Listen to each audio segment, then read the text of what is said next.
ಅನಿರೀಕ್ಷಿತ ಸ್ನೇಹದ ಪಯಣದ ಪ್ರಾರಂಭದ ದಿನಗಳು.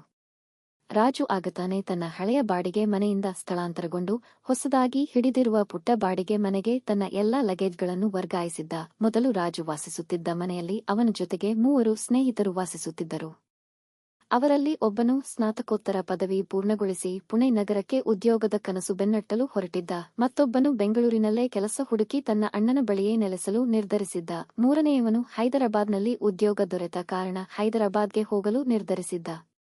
ಈ ಎಲ್ಲ ಬದಲಾವಣೆಗಳನ್ನು ಕೇಳಿದ ರಾಜು ಸಂತೋಷದಿಂದ ಒಪ್ಪಿಕೊಂಡು ತಾನು ಸಹ ಬೇರೆ ಪುಟ್ಟ ಬಾಡಿಗೆ ಮನೆ ಮಾಡಿಕೊಳ್ಳುವ ನಿರ್ಧಾರ ತನ್ನ 3 ಜನ ಸ್ನೇಹಿತರಿಗೆ ತಿಳಿಸಿದ. ಅದೇ ದಿನ ಸಂಜೆ ಕಾಲೇಜಿನ ಹಳೆಯ ಗೆಳೆಯ ನಿಖಿಲ್ ಬಳಿ ಮನೆ ಹುಡುಕುತ್ತಿರುವ ವಿಷಯವನ್ನು ರಾಜು ಪ್ರಸ್ತಾಪಿಸಿದ. ಒಂದು ದಿನ ಆಫೀಸ್ ಕೆಲಸ ಮುಗಿಸಿ ನಿಖಿಲ್ ಮನೆಗೆ ಹೋದ ರಾಜು ಅಲ್ಲಿಂದ ಇಬ್ಬರೂ ಹತ್ತಿರದ ಹೋಟೆಲ್ನಲ್ಲಿ ಊಟ ಮುಗಿಸಿ ಮನೆಗೆ ಹಿಂದಿರುಗುತ್ತಿದ್ದಾಗ ದಾರಿಯ ಬದಿಯಲ್ಲಿ ಒಂದು ಮನೆಯಲ್ಲಿ ಹಾಕಿದ್ದ ಟುಲೆಟ್ ಬೋರ್ಡ್ ನಿಖಿಲ್ ಕಣ್ಣಿಗೆ ಬಿತ್ತು. ತಕ್ಷಣವೇ ಅವನು ರಾಜುವಿಗೆ ಮನೆ ಬೇಕೆಂದಿದ್ದೀಯಲ್ಲ, ಟುಲೆಟ್ ಬೋರ್ಡ್ ಹಾಕಿದ್ದಾರೆ, ವಿಚಾರಿಸೋಣ ಎಂದು ಸಲಹೆ ನೀಡಿದ. ರಾಜು ಕೂಡಲೇ ಗೇಟು ತೆರೆದು ಆ ಮನೆಯ ಕಾಲಿಂಗ್ ಬೆಲ್ ಒತ್ತಿದ. ಬೆಲ್ ಬಾರಿದ ಕೂಡಲೇ ಆ ಮನೆಯ ಮಾಲೀಕರು ಬಾಗಿಲು ತೆರೆದು ಹೊರಬಂದರು. ಮುಂದೆ ನಿಂತಿದ್ದ ರಾಜು, ಅಂಕಲ್, ಟುಲೆಟ್ ಬೋರ್ಡ್ ಗಮನಿಸಿದ್ದೇವೆ. ಮನೆ ಬಾಡಿಗೆಗೆ ಇದೆ ಎಂದು ವಿಚಾರಿಸಿದಾಗ ತಕ್ಷಣವೇ ಮನೆ ಮಾಲೀಕರು, ಹೌದು ಸರ್, ಮನೆ 2ನೇ ಮಹಡಿಯಲ್ಲಿ ಖಾಲಿ ಇರುವುದು ಎಂದು ತಿಳಿಸಿ ರಾಜು ಮತ್ತು ನಿಖಿಲನ್ನು 2ನೇ ಮಹಡಿಗೆ ಕರೆದುಕೊಂಡು ಹೋದರು. ಹೊಸದಾಗಿ ಬಣ್ಣ ಹಚ್ಚಿದ್ದರಿಂದ ಮನೆ ಸ್ವಚ್ಛ ಹಾಗೂ ಸುಂದರವಾಗಿ ಕಾಣಿಸತೊಡಗಿತ್ತು. ಅಲ್ಲಿನ ಸುತ್ತಲಿನ ವಾತಾವರಣವು ಶಾಂತವಾಗಿದ್ದು ಮನೆಯ ಮುಂದಿನ ಖಾಲಿ ಆವರಣದಲ್ಲಿ ಬೀಸುತ್ತಿದ್ದ ತಣ್ಣನೆಯ ಗಾಳಿಯು ರಾಜುವಿಗೆ ಆಕರ್ಷಕವಾಗಿ ತೋರಿತು.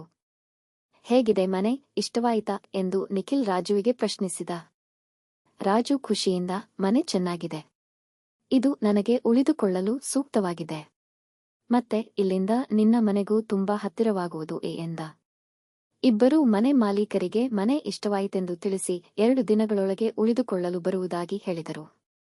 ಮನೆ ಮಾಲೀಕರು, ಸರಿ ಸರ್, ನಿಮಗೆ ಮನೆ ಇಷ್ಟವಾದರೆ ಆಯ್ತು. ಅಡ್ವಾನ್ಸ್ ಅಮೌಂಟ್ ಏನಾದ್ರೂ ಕೊಡ್ತೀರಾ ಎಂದು ಕೇಳಿದರು.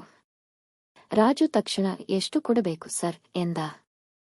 ಮಾಲೀಕರು ಮುಗುಳ್ನಗುತ್ತಾ, ನಿಮಗೆ ಅನುಕೂಲವಾದಷ್ಟು ಕೊಡಿ.